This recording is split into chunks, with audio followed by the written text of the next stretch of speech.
E na presente data, as ações do Bradesco derreteram, como vocês sabem. As preferenciais BBDC4 caíram quase 16%, sendo que no pregão anterior elas haviam subido algo em torno de 6%, e as ordinárias caíram 13%. Realmente sangrou o mercado. Mas será que essa queda foi justificada? Porque teve uma alta anterior expressiva, com uma expectativa boa do guidance do banco, mas aí ele vem, apresenta seus resultados e as ações infelizmente derretem. Ou felizmente para aqueles que querem aportar num preço mais baixo. E de fato, as projeções foram completamente frustradas, porque muito embora o lucro tenha sido de 2,8 bi, a expectativa do mercado era de 4,57 bilhões, ou seja, 37,7% abaixo do que se esperava. E o lucro só não foi menor do que o do quarto trimestre de 2022 por conta de outras provisões envolvendo Americanas, sendo que quando você pega o lucro líquido recorrente de todo o ano de 2023, ele foi 21% a menos do que o ano de 2022. Então foi um resultado péssimo, por isso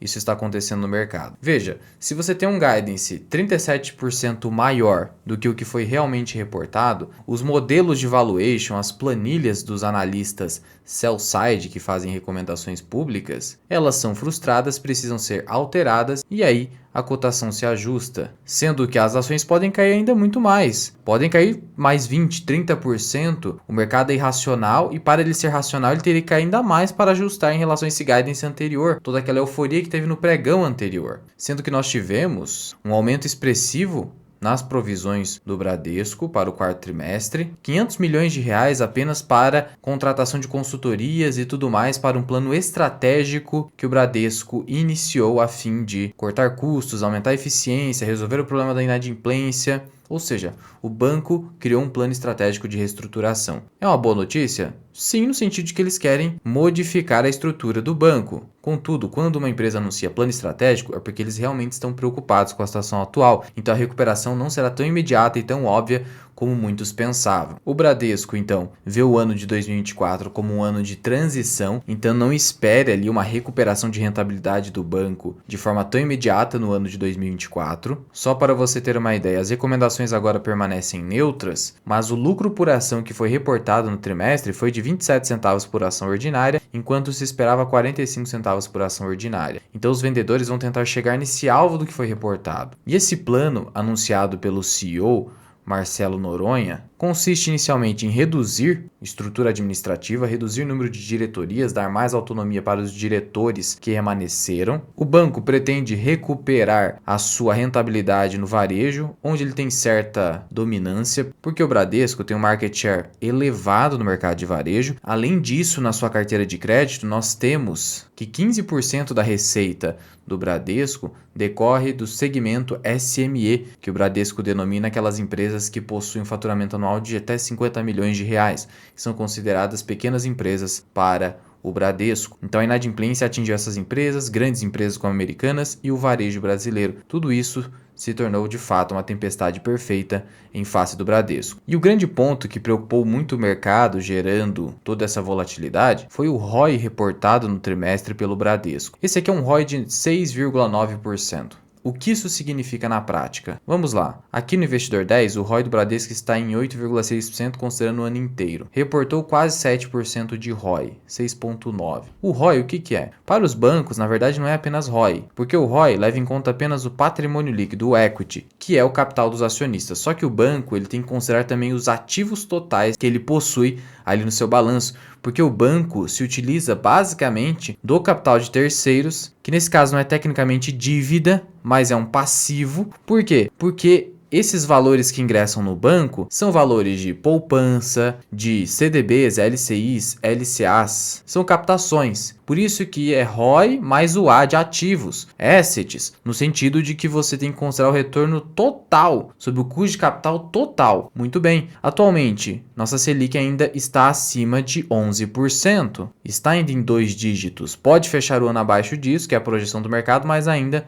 não é o caso. Sendo assim, se o banco hoje tem um custo de captação próximo de 8 a 10% pelo menos, e ele entrega um retorno sobre todos esses ativos de 6,9, ele está entregando uma rentabilidade, que é lucro líquido dividido pelo patrimônio líquido mais ativos, inferior do que o custo de captação, o custo de capital. Então é isso que significa você precisar ter uma empresa que entrega uma rentabilidade, um retorno acima do seu custo de capital. É por isso que muito se duvida das fintechs e bancos digitais, que vem crescendo bastante, mas ainda não entregaram uma rentabilidade tão robusta, porque esses bancos, até tão pouco recentemente, não entregavam uma rentabilidade acima do custo de capital. Só que o Nubank no último trimestre demonstrou que vem conseguindo fazer isso. A expectativa do Banco Inter é ter um ROI superior a 20% nos próximos anos. E o Bradesco, que já é um banco aí com seus 80 anos, entregando um ROI agora de 6,9%, que é ROI que o Banco BMG entrega. E o Banco BMG negocia um indicador preço sobre valor patrimonial de 0,54, a metade do valor de patrimônio líquido. Esse é o valor de mercado da empresa. E por que esse PVP tão baixo? Porque o ROI é baixo. O ROI ele deve ser lido em conjunto com o indicador preço sobre valor patrimonial. O indicador preço sobre valor patrimonial ele será baixo quando o ROI é baixo, quando você compara com os pares setoriais. E o ROI do BMG fica em 6%. Já chegou a 8, 9, mas fica aqui na média de 6%. Sendo assim, é um ROI baixo. Então, um banco com ROI de 6, 7% negocia a 0,506 valor patrimonial. O Bradesco ainda negocia a 0,8 ações ordinárias. Então, elas poderiam cair para 0,6, por exemplo, ou até 0,7. Ou seja, as ações ainda poderiam cair mais 10% tranquilamente. O banco, para tentar minimizar um pouco essa percepção do mercado, fica ostentando o seu ROI no segmento de seguros, que foi um ROI excelente. Só que isso não é um diferencial competitivo do Bradesco, porque o segmento de seguros cresceu muito nos últimos anos, com muita rentabilidade. É só você olhar para a rentabilidade de Caixa Seguridade e BB Seguridade. Então, esse não é um diferencial específico do Bradesco. E isso não é suficiente para você tentar mudar a percepção de que realmente o Bradesco está num momento bem difícil. Sendo que já houve trimestre em que o Bradesco reportaria prejuízo se não fosse a operação de seguros. Eu não sou investidor de Bradesco, mas muito provavelmente eu investiria na operação de seguros do Bradesco se ela fosse cindida e estivesse com capital aberto na Bolsa de Valores. Mas aí, se estivesse separado ali do Banco Bradesco, assim como é a BB Seguridade no caso de Banco do Brasil. E veja que toda essa volatilidade, todo esse desespero do mercado em relação ao Bradesco não atingiu aqui apenas as ações brasileiras. As ADRs também caíram muito. Houve uma queda de 15,77%.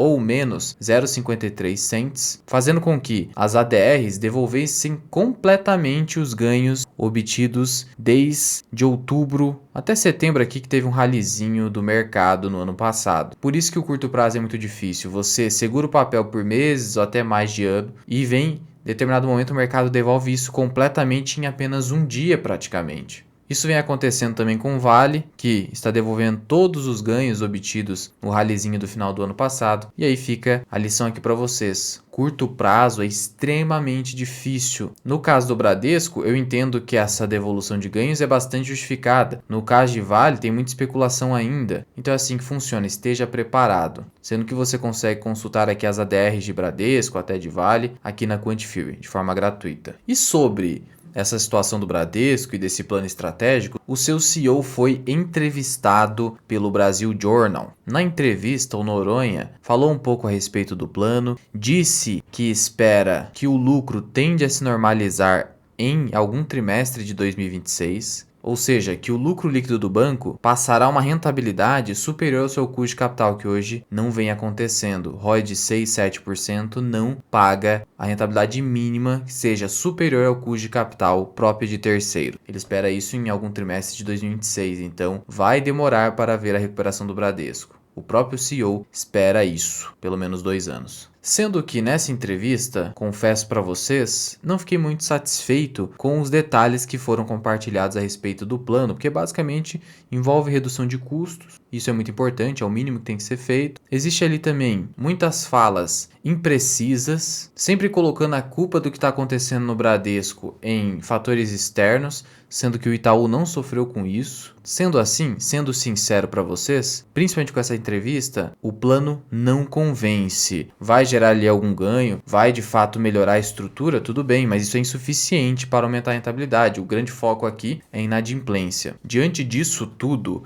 eu acabei alterando meu preço teto em Bradesco. Eu projeto então um lucro por ação de R$ 1,45 para o ano de 2024. inserindo um payout de 60%, que é até um pouco otimista. É difícil o banco pagar um payout assim de forma consistente, ou seja, 87 centavos por ação, sendo que no ano de 2023 nós tivemos pouco mais de 1,30 de lucro por ação. Você teria então um yield projetado de quase 6%, de tal modo que o preço teto para as ações ordinárias de Bradesco ficaria em 12,43, sendo que, como a cotação hoje fechou a 12,63, você ainda não tem margem de segurança para comprar e as ações teriam que cair pelo menos mais 1,59% para começar a ficar um preço favorável para aportes. Como eu prefiro ter mais margem de segurança, ainda mais nesse momento difícil de Bradesco, eu só pensaria em aportar novamente se fizesse parte da minha estratégia, não é recomendação, abaixo dos R$ 12. E tratando aqui a respeito da Klabin, na presente data ela também reportou resultados e as ações tiveram uma pequena reação. Não dá para dizer que isso aqui é alta nem baixa, ficaram no 0 a 0. Por quê? Porque muito embora tenha tido queda no lucro líquido, era algo esperado na verdade. Então cuidado ao olhar apenas a manchete da notícia. Quando você olha a Klabin lucra 53% menos no quarto trimestre, você pode ficar assustado, é uma queda muito forte no lucro líquido. Mas a empresa anunciou dividendo, isso aqui era esperado pelo mercado. Por quê? Muito embora o lucro líquido tenha vindo abaixo do consenso do mercado, o importante para essas empresas é olhar para a geração de caixa, que é o EBITDA. E o EBITDA veio acima do consenso do mercado, já que se esperava um EBITDA de 1,58 bi no trimestre e foi de 1,68. Portanto, um resultado ok. E a queda no resultado líquido decorre de ciclo. É uma empresa cíclica, então em alguns momentos você terá alguns trimestres nesse sentido. E aí, como eu disse para vocês, diante disso, de um resultado até relativamente esperado, a companhia anunciou dividendo, R$ 192 milhões, 17 centavos por unit e 3 centavos por ordinário e preferencial. Isso aqui dá algo próximo de 0,8% de yield, a depender do seu preço médio pode dar 1%. O pagamento desses dividendos ocorrerá no dia 26 de fevereiro. A Klabin é uma empresa que paga dividendos com recorrência e de forma bem rápida, o que favorece numa carteira de dividendos, apesar do seu caráter mais cíclico, que provavelmente será diminuído com o investimento do projeto Figueira, que foca mais em papelão ondulado, e as ações passarão a ser negociadas ex-dividendos a partir do dia 16 de fevereiro, em que vai haver provavelmente a queda nas ações, não necessariamente, só provavelmente, por conta do ajuste que a B3 faz sobre as cotações das ações da empresa. Porque se ela paga um dividendo, significa que esse dinheiro está saindo do caixa da empresa. Então é preciso fazer um ajuste no preço. Só que significa que a ação necessariamente vai cair? Não, porque pode haver uma grande demanda de investidores por aquela ação naquele momento e a ação pode subir. O que importa, afinal de contas, na prática, é a lei da oferta e da demanda que precifica as ações. Não uma precificação artificial ou que seja até técnica, que é feita pela B3 por conta dessa redução do caixa da companhia na forma de dividendos distribuídos. Só que entenda, não é isso que vale uma empresa, não é esse o preço que realmente é o verdadeiro da empresa. Quando o mercado olha para uma empresa, o mercado está comprando o futuro da empresa e a sua capacidade de geração de caixa. É por isso que muitas vezes você compra uma empresa de acordo com 5 vezes seu EBITDA, às vezes até 10 vezes seu EBITDA. Isso significa 10 anos, você está comprando o futuro. Então não é porque a empresa tirou dinheiro do caixa agora que necessariamente o mercado vai fazer ela cair. Claro que geralmente é isso que acontece, mas em algumas ocasiões a demanda é tão grande pela empresa, a expectativa é tão grande de que ela continue distribuindo tantos dividendos, que ela continue gerando muito caixa, que ela pode até subir. Então não fique bitolado numa visão puramente tecnicista, entenda que o fator psicológico é muito importante na hora da precificação dos ativos em bolsa de valores. E aqui a Klabin também soltou um fato relevante, falando a respeito do seu guidance, da sua projeção futura, a respeito do seu EBITDA incremental adicional de aproximadamente 3 bilhões de reais até 2027, ou seja,